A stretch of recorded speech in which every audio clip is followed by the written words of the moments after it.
friends, welcome back to another episode of Getting Close Up, the show focused on independent artists and creatives. I'm your host, Danielle Cox, and since I have you, go ahead and join the GCU fam today. Be my friend, like the video, subscribe to our channel, and ding the notification bell so you don't miss a thing. We do great stuff here, and we want to continue our efforts in helping to support independent artists and creatives.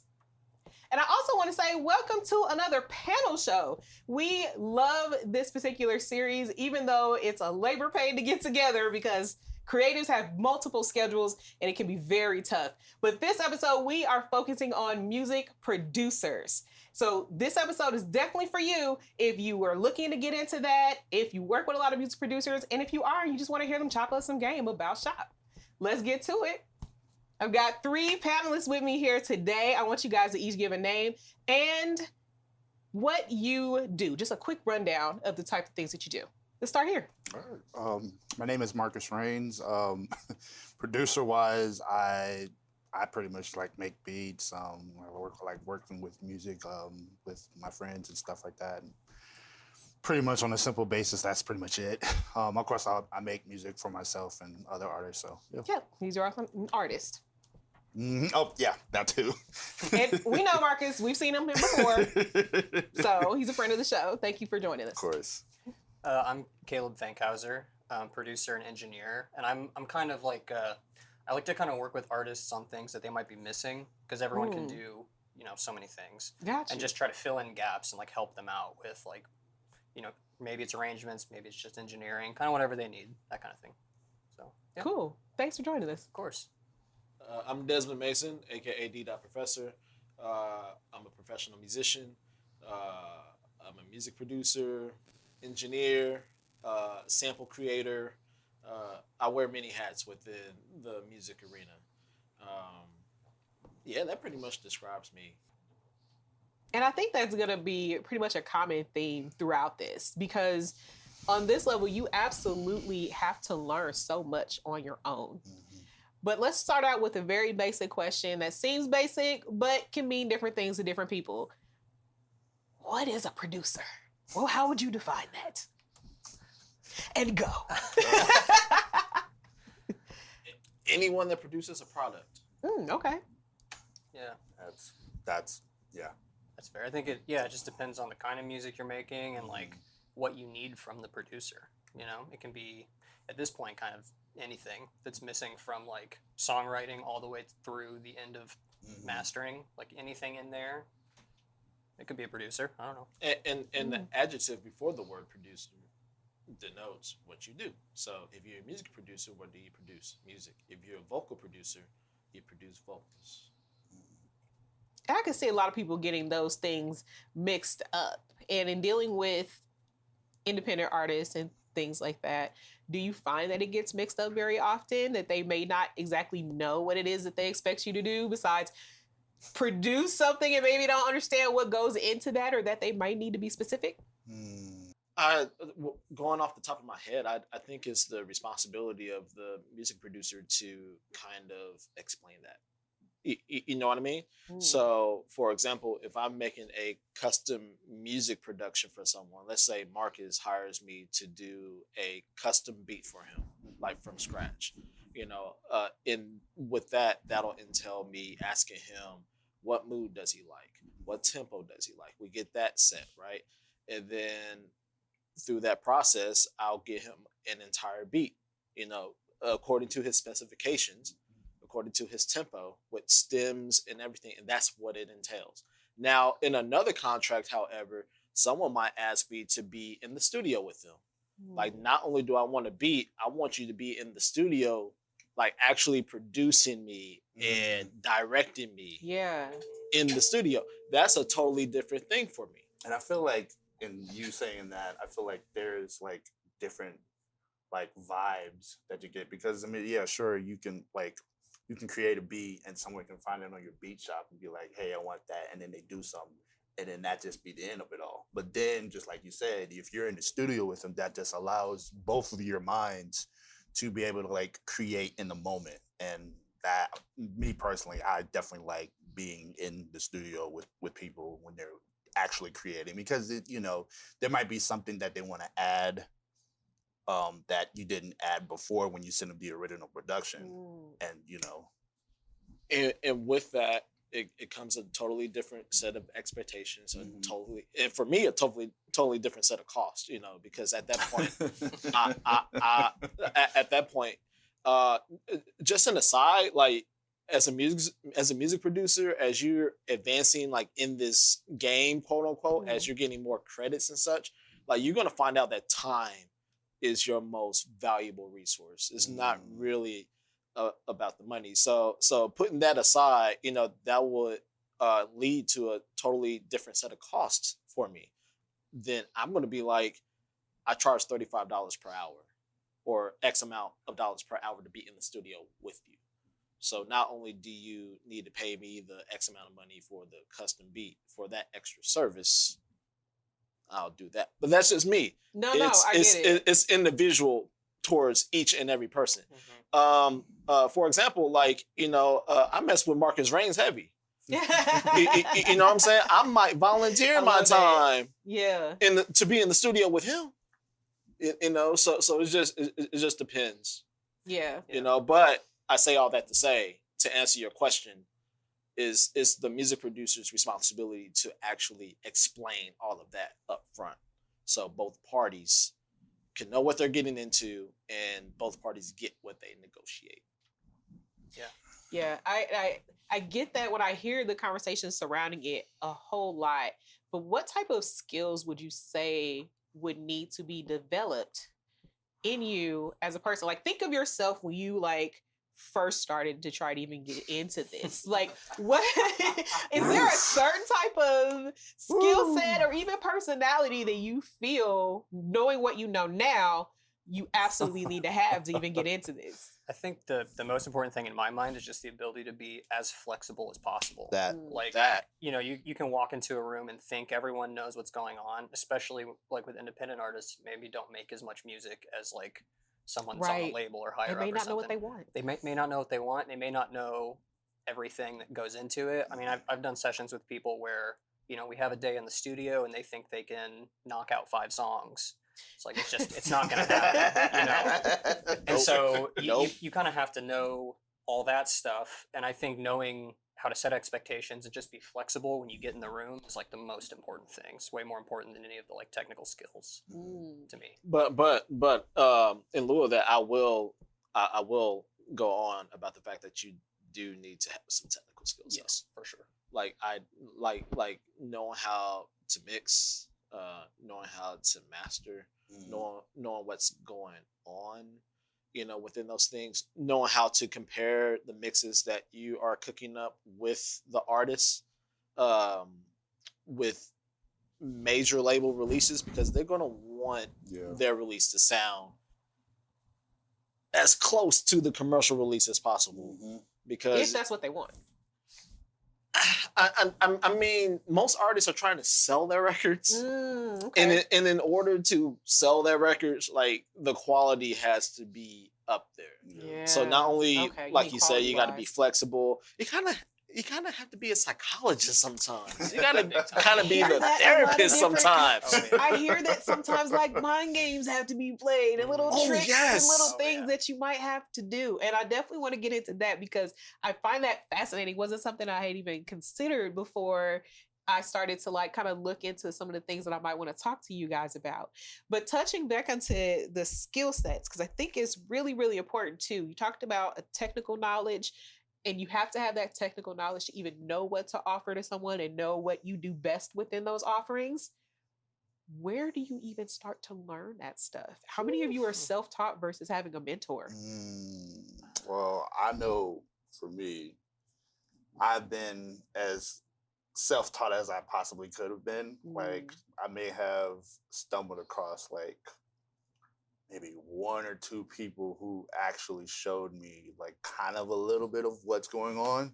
And even still, to this day, I'm just I still feel like there's some elements which if I actually sat under someone legit who can actually break stuff down for me, I would, oh my gosh, I feel like that will definitely elevate my creativity a lot, for real. That's interesting. So, do you think it's roadblocks to that? Like, again, with your experience, I want you guys to be able to answer as well. I'm self-taught. Mhm. As far as the music production game, I made my first beats in 2015. But I'd have been playing professional piano and organ since 2006. So what had happened for me was that I bought a new Yamaha MOX keyboard, 88 keys, and it came with Cubase.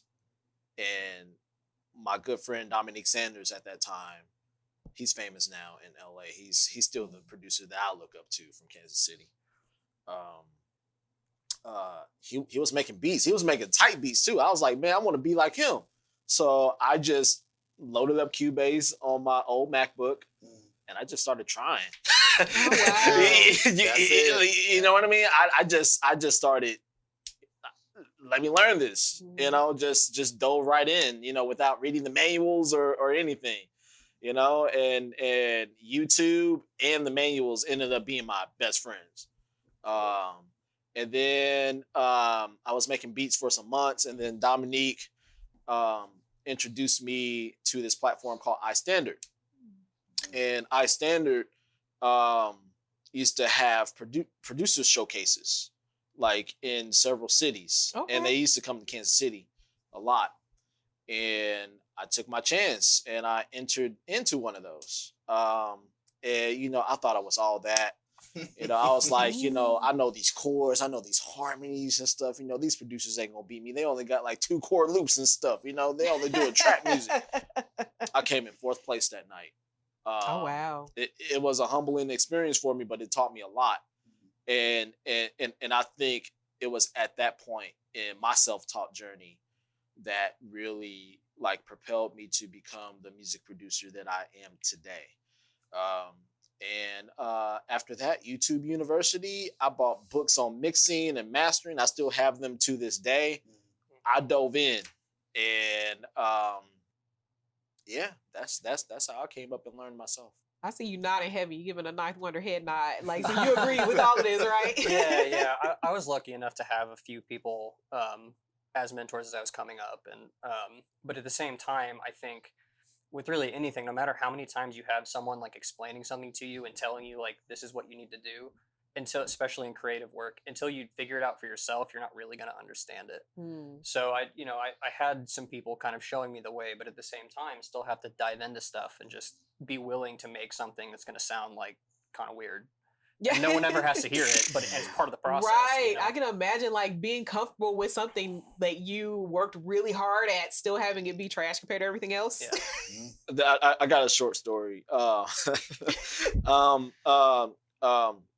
participate on this platform called the Gauntlet Beat Battle. Oh. And my good friend Sandman from the East Coast runs it.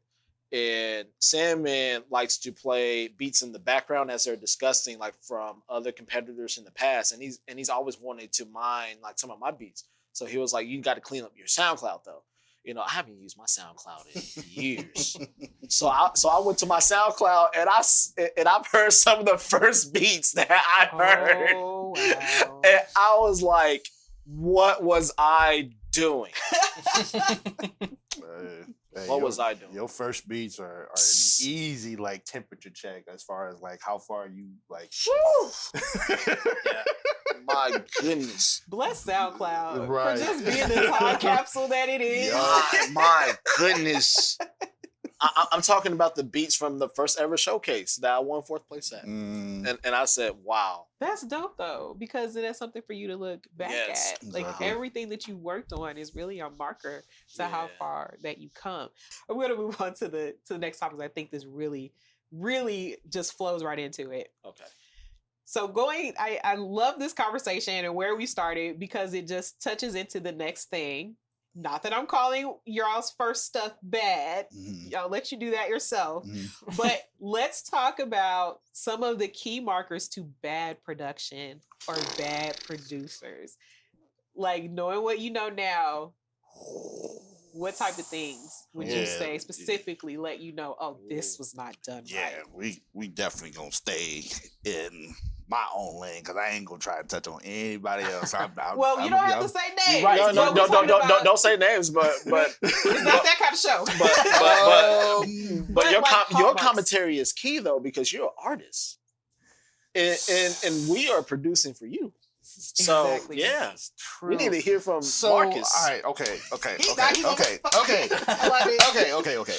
So one of the main reasons why I started producing was for myself, because sometimes like the ear that I have, like a lot of times like only I can like figure out how I want to like approach the idea. Yeah, okay. But in the beautiful idea of it, like, you know, as you start to explore, you find that those ideas are in a lot of different people. So that's where easy collaboration. But to your question, what can easily turn me off from that is like, if you're sampling, if it's like if you're using a sample and you use like bass, first of all, if the bass is way too high, and it's just like, that's all you hear. 1, 2, if the bass is not even in tune with the sample.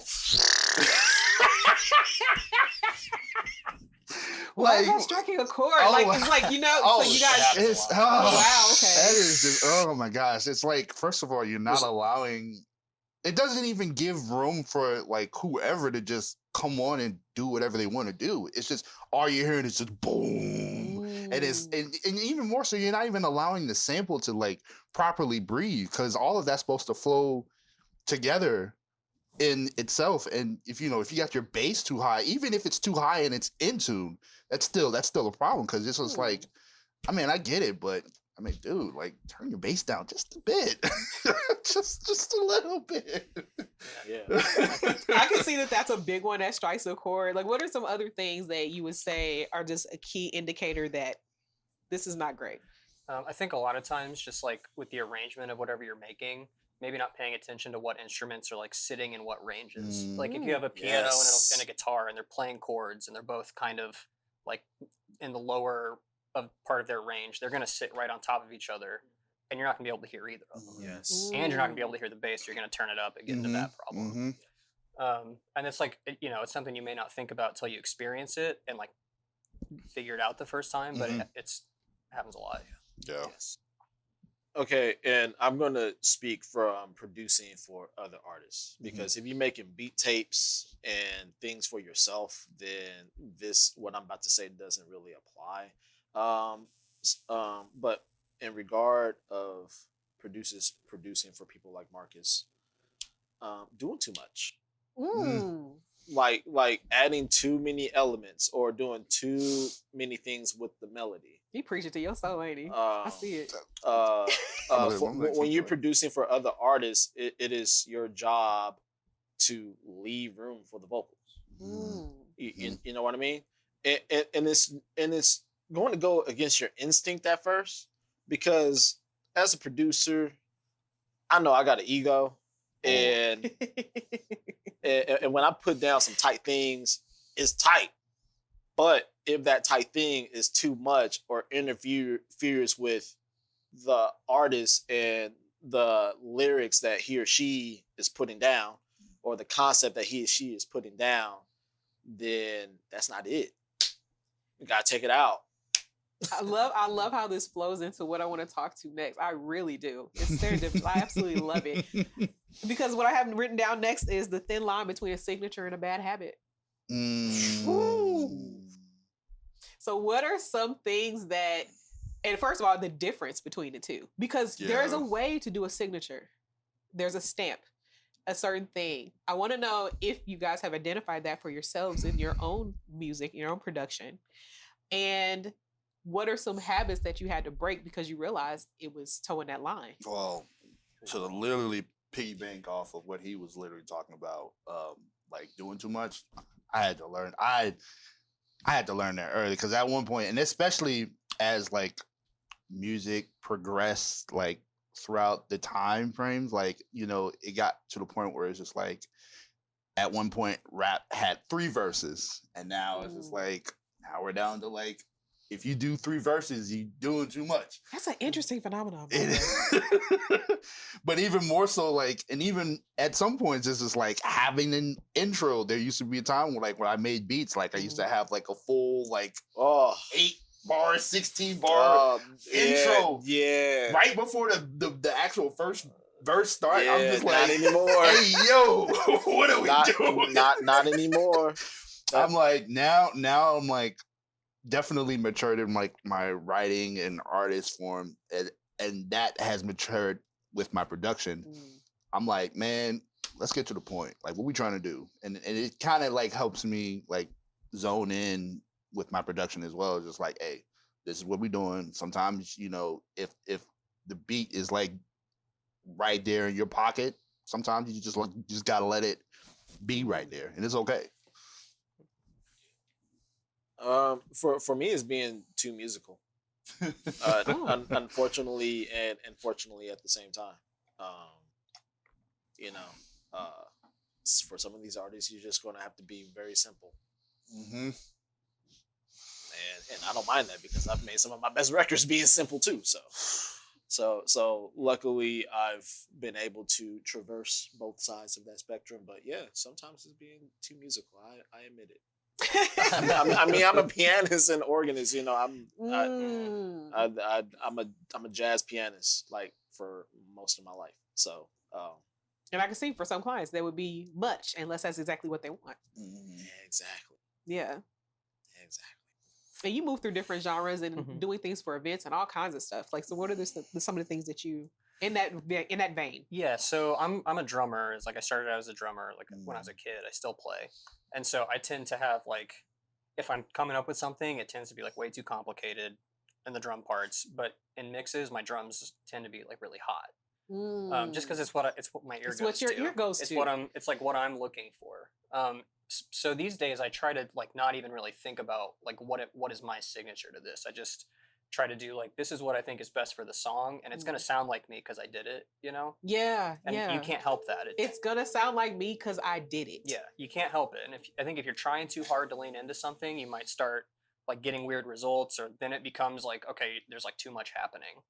So I always try to focus on like, this is what I think is right for this song, and just leave it there. Yeah.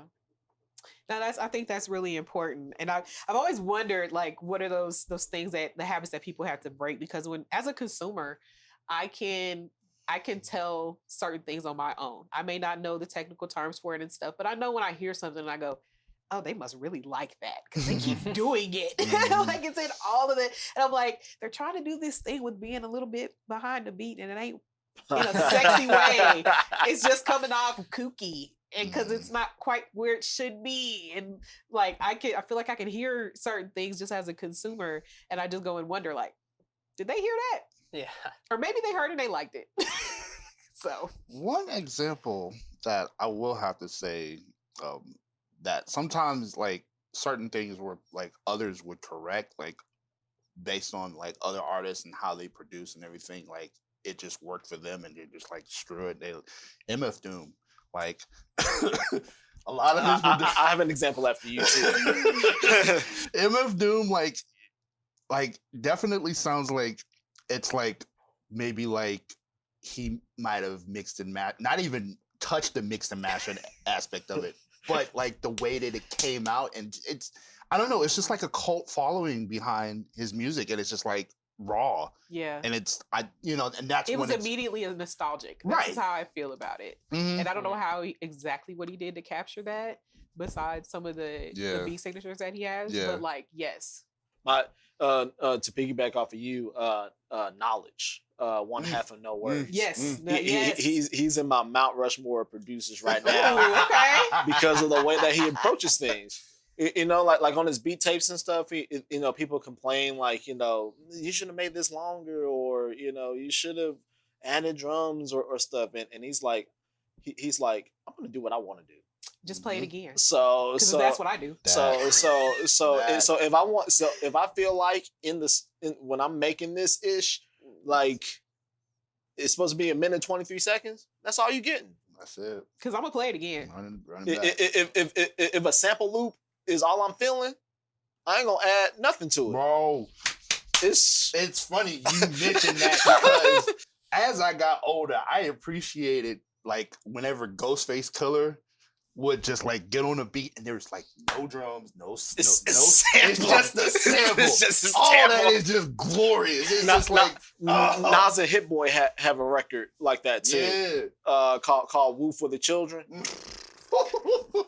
Yes, I can listen to that all day long, and it's only a sample loop. Yo. Yeah, It's and only I a even sample say loop. Dilla too, of course, obviously. Mhm. But yeah, like I just think that's really awesome. But it's one of those things that I wonder. And while we're talking about it, learning to edit yourself, what are some key lessons that you've had in learning to edit yourself? We talked a little bit about it, but just kind of want to dig into that a tad bit deeper. What do you mean? Exactly? Well, you like we were talking about some of the bad habits that you had to Mhm. break. What are some of the things you actively do now when you're in session with someone when it comes to editing? Well, I'll expand it. Not only editing yourself, but editing what they bring to you. I think for me something that's helped a lot is I tried to stop thinking so much about like what other. I mean, it's kind of what you're saying. It's like what other people are gonna want. That part. It's always going to be a moving target because you like can't actually get into someone's brain, right? No, not really. You have to like develop for yourself Yep. that like sense of what you need to do and just shoot straight at that. And it'll make your productions more consistent. It'll make your music stronger because I think what people want is like honesty Mhm. in what you make, regardless of what you're making. Yes. And the only way to do that is to do like, this is what I think is cool. I'm going to do that. Yes. Mm. Yes. And then to piggyback off of him, when working with clients, and editing yourself and editing them with others, I'm a big believer in providing options. Okay. So for example, if an artist comes to me and says, you know, I'm not feeling this particular mood here, I want something like this. Okay, cool. Not only will I try once, I'll try 3 times. Mhm. And I'll provide a rough with each one. And then hopefully I'll have one in there that you pick and we just go from there. Mhm. So I'm a big believer in providing options in that way too. Getting outside of yourself, well, staying within yourself at first, but then in certain situations, getting outside of yourself, providing options. I feel that me being an artist helps me to kind of relate to other artists I get as that. well. Because it, like I said, I meant like a lot of times when you're producing, you're creating for them. So like, I try to like sort of kind of like help them be the version of me for them in a sense. Like, I don't know if I'm saying that right. Like help them be like the version of me, like as if they are me, like sort of kind of channel what they're wanting through me, and then I sort of kind of put that on whatever. So we like talk makes- about metaphysically entering other people's minds on top of everything else that y'all know how to do. look, as weird as that sounded, like You got to be No, the I get it. psychologist. You got to be the Yeah, I get therapist. it. You got to have a connection. yep. That's a lot of skills. Yeah. I think kind of going off that, the way I approach that specifically sometimes is if I feel like there's something that needs to be changed, I like to not try to give an answer right away if I'm working with an artist, especially one that like does a lot of their own like production things or stuff. I'm just like, hey, maybe I'm not feeling like this chorus like isn't working for some reason, and then we kind of work through it together. So it's not just my thing; it's their thing too. You know what I mean? I get that. Yeah, that's kind of that psychology. thing again. And we all got to put our ego at the door too. At the door. At the end of the day. And sometimes that's hard because I know all of us as artists, as producers, you have to have some ego to be in this game. You really do. You really do. But you Yeah. got to also encompass all these other things to get to the finish line. Right. And that's why sometimes you got to leave your ego out there. And just be the conduit, the facilitator Yeah, there you go. That's of what the you're saying. finished product. There you go. Well, let's switch gears a little bit. and gears, no pun intended, Gear Wars. Let's talk about. Oh my goodness! Here we go. Here we go. This conversation is probably going to go extremely over my head, but I don't want it to go over anybody else's head, so we're going to get into it. Mm-hmm. A lot of the people that watch this show are other independent artists and creators, much like yourselves. And you all talked about how you were self-taught. Mm-hmm. So let's talk about gear, the type of things that are 100% needed to get started on your own. Ideas. Get ideas at least. Like as simple as that sound, like if you're not like what started me out with making music or even like finding a path to making my music is I've had these ideas of like, making beats like in my head. Like sometimes I'll hear like stuff in the grocery store and then I'll be like, oh, I wonder how that sounds. So like at least just having that idea, then like figuring out like what product works best for you. Which was what I was about to say. Because, if you want to be an artist or a commercial like type of producer, that wants to make pop and country and you want to exist in the modern studio, you're going to need a laptop. You're going to need a laptop. You're going to need a good computer. You're going to need good external drives to store all the files because then the VSTs and the plugins that you'll get to mix all your music and to record all your music, it requires a lot of space. And I could go down a rabbit hole. He could probably expand a lot off of that. But, if you want to be like a beat maker, like a Knowledge or MF Doom, there are a lot of standalone things that you could get. You could get a machine, Native Instruments machine, that's standalone. You could get an SP404 and be really analog, right? Get an SP404 record player and get some ideas and learn how to chop on that mud. You could do a lot of damage.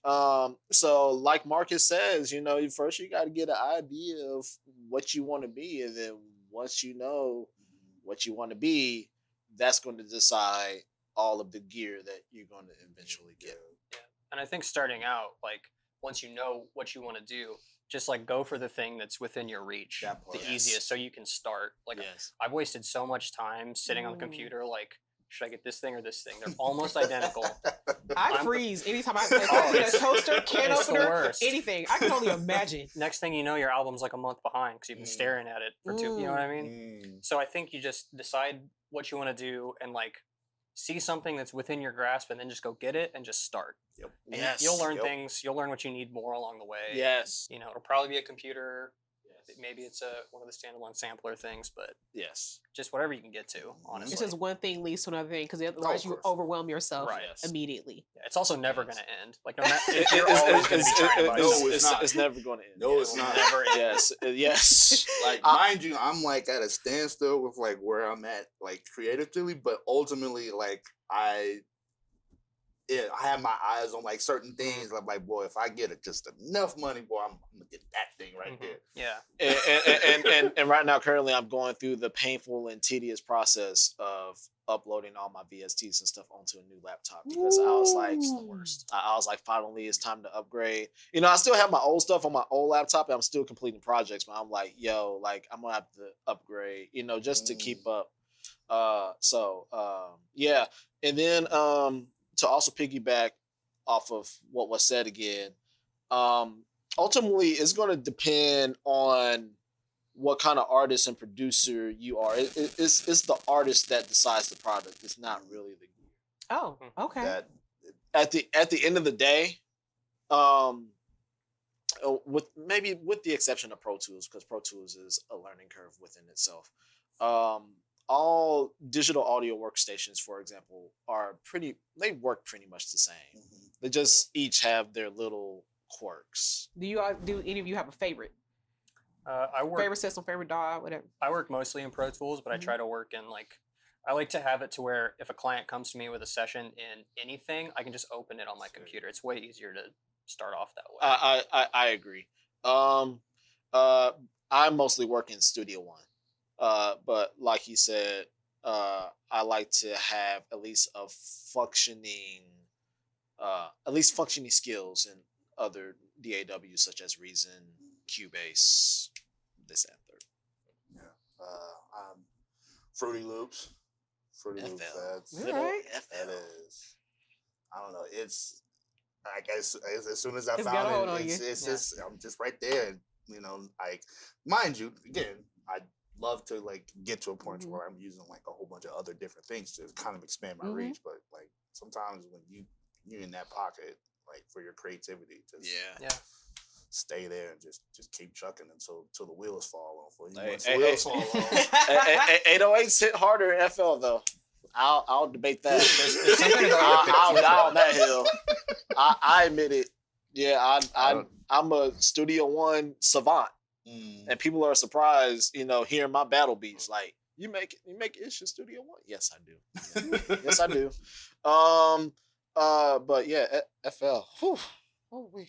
I think there's something about like the clipper Mhm. in FL because there's plugins now Crazy. that are trying to like remake it. Yeah, crazy. That's how you know Yeah, that it was Crazy. something. yeah. It's like there is a sound to like some of the plugin stuff. And how many Crazy. songs talk about the greatness of Fruity Loops? Many songs do. Like, it just gets shout out all the time. Shoot, Night. That's how Night got started.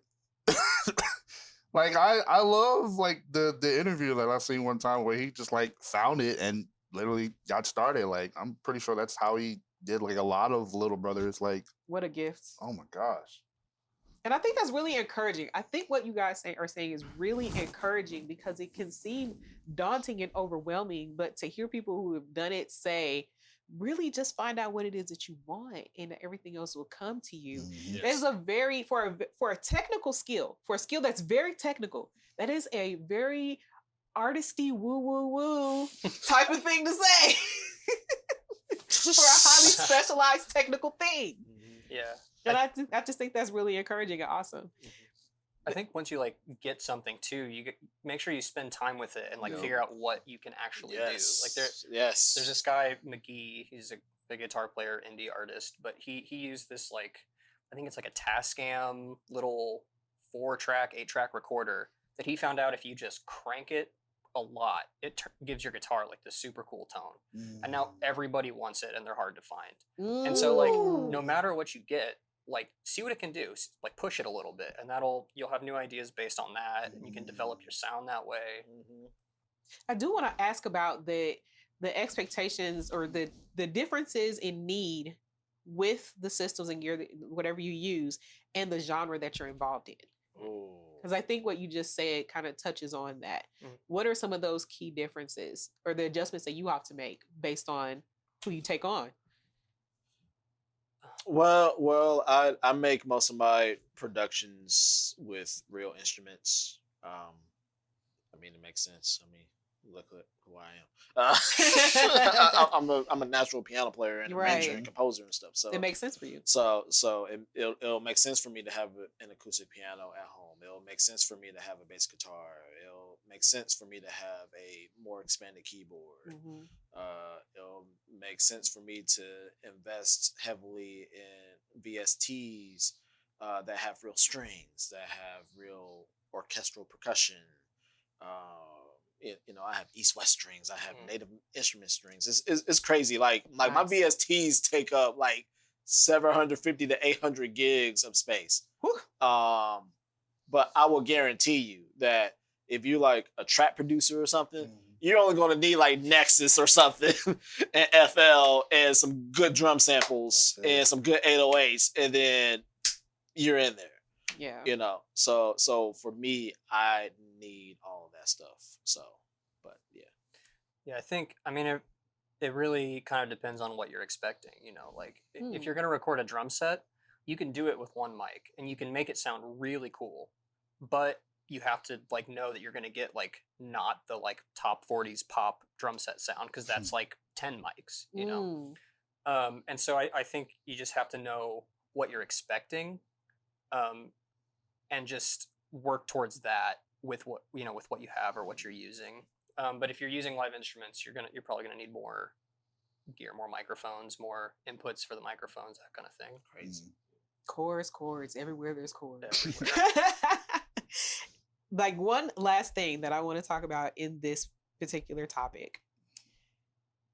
because this is the dark side of all this. It's good to know what it is that you need, but what would you say is the biggest misconception about gear or the biggest scam? Like the thing you found out, like you don't need that. You don't have to do that. I think for me, it was just realizing that, like, other than something to get the sound into your computer, you don't really need anything. Like, none of it's like a magic box or like a magic button, or like none of these plugins are gonna make you sound like who you want to sound like. They're just tools to use, you know, and you can do whatever with anything. And I think there's so much like I'm on Instagram a lot, and there's just like constantly like, oh, this plugin's the best thing. This is the best thing. Buy this, buy this. And it's like, it's just constant. And you got to kind of step back and go, people did this without any of this. People have been doing this literally forever. That's a good point. So making some great music too. Yeah, oh yeah. That's a great Classics. point. You just wonder like how they did it. Like they're just in a cathedral with like, you know, Classic. like come on. Yeah. But it gives a sound that you just could not get any other way. You probably still can't now. Yeah. You probably still can't. You're trying to go backwards and you still can't. Yeah, it's just they had something in mind and they figured out how to make it happen. But that's why what you do is so important, because you're capturing a sound that 50 years from now might not even be able to happen. That's true. Isn't that dope? Yeah. That's my woo-woo-woo for the moment. All right. Let's talk about getting great performances out of artists. We talked about the psychology, the things that have to go into it. I've listened to producers talk about some of the mind games or tricks that they have to do, where it's like, you know, I'm gonna let them think that everything's going okay, because I don't want to, you know, scare them. Kind of treat them like a little deer, like a little baby goat. Come here. Like, I want to hear more about that. Some of the things that you guys have learned over time that help facilitate the best experience between you and an artist. I think for me, it's just like realizing that sharing like the creative process with someone, like sharing not just your music, but the process of making that music is like one of the most vulnerable things you can do. And so artists are gonna they might be on edge if they don't know you that well, and you have to make sure that they're comfortable and that they trust you. And so trying to do things up front that establish trust and that you're committed to their vision, not your own, and like you're committed to their project and not your own is so important. Because if they're always kind of in the back of their mind, like, I don't know that this person's as invested as me, it's going to be hard for them to get into like a space to put out a good performance. It's just such like a vulnerable spot to be at. It's like they're you know, an artist's baby is their music. Yeah. And you have to respect that first and foremost. Yeah, that makes sense. Yeah. Patience. Yeah. Patience. Now talk to me a little bit more about that. Like when you are talking about patience, are you just talking about with getting them to warm up, or just the process in general? The process of getting the best take. Okay. Patience. What have you found works best when someone's doubting themselves? I'm an encouraging person. I'm gonna hype you up. That's always been my strategy. And I think that's what I mean by when I say mind games. I don't mean like in a negative connotation. I mean like really having to figure some things out about a person. Like you have to be very perceptive. But negative connotation sometimes works. You know, it depends on the relationship. Okay. Yeah. It depends on the relationship. You know what I'm saying? Like if I'm in a room with certain colleagues of mine and they're like, you know, that solo was cool, but I feel like you could do better, I'm probably going to agree with them because I trust their word, and that's the relationship that we have. Now, you know, if I'm in there with a different person and I feel like I'm better than them and they're trying to tell me that, then I'm going to have a totally different response. So it's more individual than not, but the people that I've dealt with, yeah, I'm going to hype you up. I'm going to say, I know you can do this. This is why you're here. Let's go. Let's get it. And I've also found that breaks sometimes help too. Like let's take a breather. Let's have a drink or something. Yeah. Let's get back to it. There was one interview I was watching. Forgive me. There's so many things that I've been consuming to help me understand. But there was one particular producer that was saying, that one thing that they tend to do when an artist is kind of like tired and they know it's kind of getting to that point, they make sure that when they are on the other side of that wall, that there's no whispering between them and whoever else is on the other side of that glass. Mm. You know, like, because if somebody doesn't trust you yet, and they're already kind of worn down, you've already gone through this and you're being encouraging, if they see whispers and stuff, or it seems like whispering to them, like it just in their mind, it can lead to more distrust. So they don't say anything about what's happening on their side without the artist being able to hear them. And I just thought that was really awesome to think about that. And so that's one of the reasons why I wanted to ask that question, because you really have to kind of not only get in their mind, but you being an artist, putting yourself in their shoes. Yeah. I guess I can probably speak from, like, if I'm producing for myself. Yeah, because getting great performances out of yourself as artists is very important as well. It's just really like,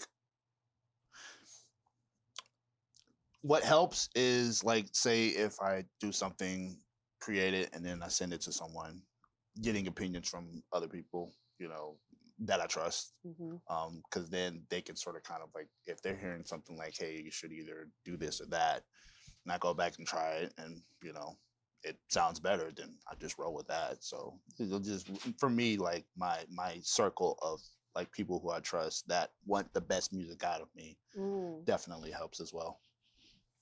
I think sometimes if, you know, it's like you said, trying to work through, having patience working through like some not so great performances. Sometimes I like to just stop for a second and ask what the song's about, and just have them tell me what they wrote this about. Because sometimes you get in the recording studio and the light comes on and everything you're just thinking like, I have to sing in tune, I have to sing on time. Yeah.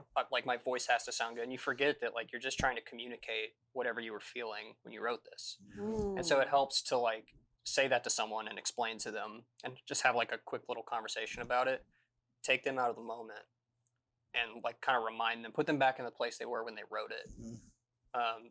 And a lot of times that helps, not always, but I can definitely see how that would help. That's very intuitive and thoughtful, which I think sometimes when people are in a space with what they assume is a very technical thing, and they kind of like maybe see you guys as robots a little bit.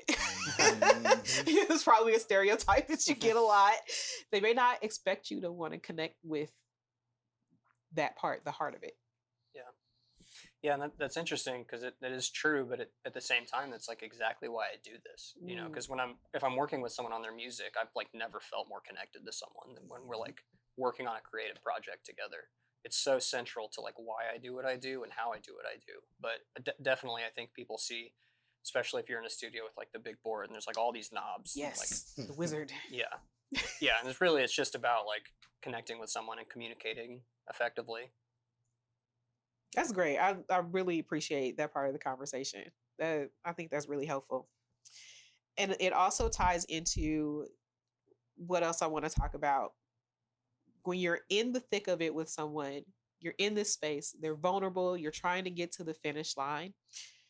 How do you keep the artist focused, or how do you stay focused in that mode in the studio? Because you are responsible for producing, as you said, getting it to the finish line, getting it done on time, getting a complete product, what they asked of you. How do you, when you're also moving in a creative space, stay focused? I tend to get my client out of the perfectionist mode. Okay. I let them know up front. Records are not built on perfection. If you keep doing take after take after take, or if you keep coming with changes and revisions, Yeah. first of all, it's going to cost you a lot out of pocket. And second of all, you're not going to have a product out that can sell. So instead of being a perfectionist in that way, let's aim for a good feeling. Let's aim for that. Let's get the record out. Yeah. You'll feel much better that way. Right. and your fans and whoever else is listening to your music will feel much better that way. And you'll get more opportunities to exploit said music sooner as well. And most times you'll find out that that was the right choice. I also heard one quote that I thought was really interesting. It said there's two types of producers. There's a type of producer that helps an artist produce that artist's favorite album or favorite record, or the one that helps the artist produce their most successful one. Like, like, do you think that there's a line there, a difference there, or should very thin? Like it varies. It just varies. It just varies. From the producer side, they also have a saying that relates to that. Usually, your least favorite beat is usually the most successful one. The beat that you like in your repertoire the most, that's the one. Like Marcus, like there was this, and you've heard this. What was that sample that I chopped? I chopped a whisper sample, and I said I need to get this to Fonte like right away. Didn't hear a peep. It was one of my favorites. Now that's gotta be tough. Yep. It's interesting. It is what it is. I mean, like not a peep. Like, yeah, I know exactly how you feel. I got some love, but that was a beat in which I was screaming. You was in the bunker waiting for it to blow up. You was like, I'm waiting. There are some beats sometimes, and anyone that has seen me in the process knows this. Like I'm at a professional level where each and every production that I do is good, at least. But there are a few productions or a few ideas that I come up with that has me screaming in the studio. Like I'll be like, whoa! You know, in Jay Dilla's biography, you know, it mentions, you know, how Jay Dilla will be like, whoa, when he comes up with that sample chop that's just there, or that drum pattern that's just there, or that snare sound. Like, I'm the same way. Like, when I come up with an idea that I know is going to just, like, blow up, I'll be like, my neighbors be hearing me. But then I put that out, and I was like, can someone get this to Fonte? Get this to Fonte. Because I know Little Brother's one of my favorite groups ever. And I knew he was going to kill that. Not a peep. Oh, man. Not a peep. I think when you like think about like a record or a beat or whatever being successful, it's like what's going to appeal to a ton of people isn't always the most interesting thing to you. Right. You know, people like patterns, so they like. That's a good point. We know that like pop songs are going to be verse, chorus, bridge, whatever, and so there's like kind of a formula. And I think it's really hard to find that middle ground of like, this was really interesting to me when I was making it, and it like made me excited, and also it like fits into a structure that people are used to and is going to be like grabbed onto by a lot of people. Yeah. It's just like such a small target to hit. Yeah.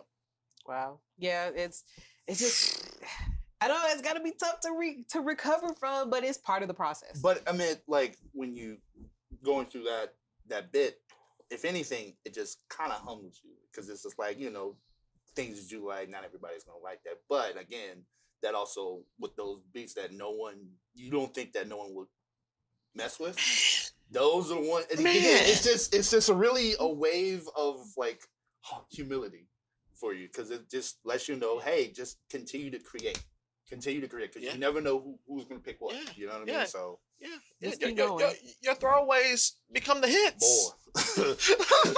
But that's also super encouraging on one hand, because it's like, wow, this is was nothing to me, but that hit, like, that's super encouraging. It almost humors me at a bit, because I'm like over here just going through beats and be like, I play this one, and I'm just like, oh no, you want to win? No.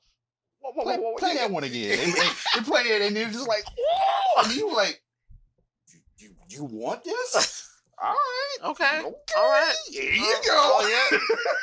that tell as old as time. Right. I'm telling you. I feel like we could solidly talk for another hour about all this stuff, and I've enjoyed everything on this. But I definitely have to give each of you time to air out the different things that you are working on, because I want people to be able to hear from you the things that you've got going on, and then also after you do that, let them know where they can keep up with you. I am currently working on fourth quarter, which I've mentioned. Which I've mentioned when I had my interview here.